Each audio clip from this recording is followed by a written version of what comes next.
In this hand, you're playing a $55 tournament versus mediocre North American competition. It has been folded to you on the button with ace-8 offsuit.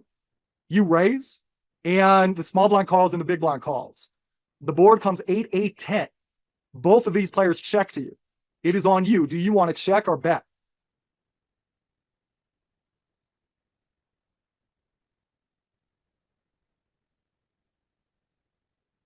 We fire 2 big blinds. If you ever want to actually do the C bet you think would never work. Imagine you had 5-6 of clubs here. What bet do you think would never work? 1/3 pot? Okay, do that. Especially if you're on an anonymous site, nobody knows who you are, go ahead and do that. Small blind calls you. The turn is the 5 of hearts. They check to you. It's on you. Check a bet.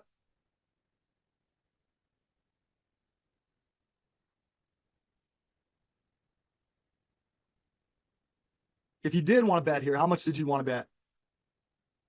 We bet 5 big blinds. This player calls. The river is the 4 of hearts.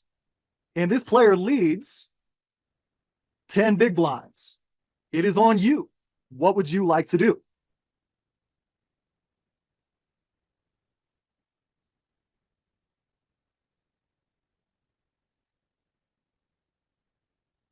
Pause if you need more time. I told you these players are bad, right? I told you these players are mediocre, right? Then why are you calling on the river? So this is something I see a lot of my students do. They start playing a bunch of tournaments. And okay, so they value bet on this flop. They think they should value bet. All right, King Jack will float you, Queen Jack will float you, Jack 9, 9-7, any 10. All right, cool. Some broadways will call you. They fire again on the turn because obviously a lot of the draws are still calling and a 10 is still calling.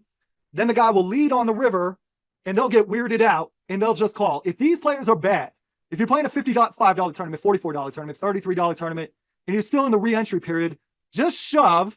And if he does have 6-7, God bless him. Just re-enter. It's okay. But what is that going to be a lot of the time? You're missing value if you just call there versus bad players. What is that going to be?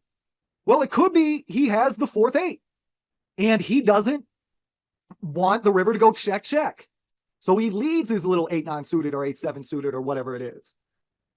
It also could just be, man, I really don't want you to fire on the river versus me. I know, I'll fire myself. That logic doesn't make sense to me either, but that's how some people think. That's how recreational players think. There's free money here. It's very likely he's doing a confused value bet or a confused block bet because he doesn't know what to do if you bet the river. You see that all the time from weak competition. Do not let these people keep their chips. Obviously, if this is some reg who's very good, that's something different. But if you're playing against weak competition, get your money. If you enjoyed this, you'll probably like a full-length training package that I have in the information section of this video. Go ahead and check that out. It's about how to triple barrel bluff more.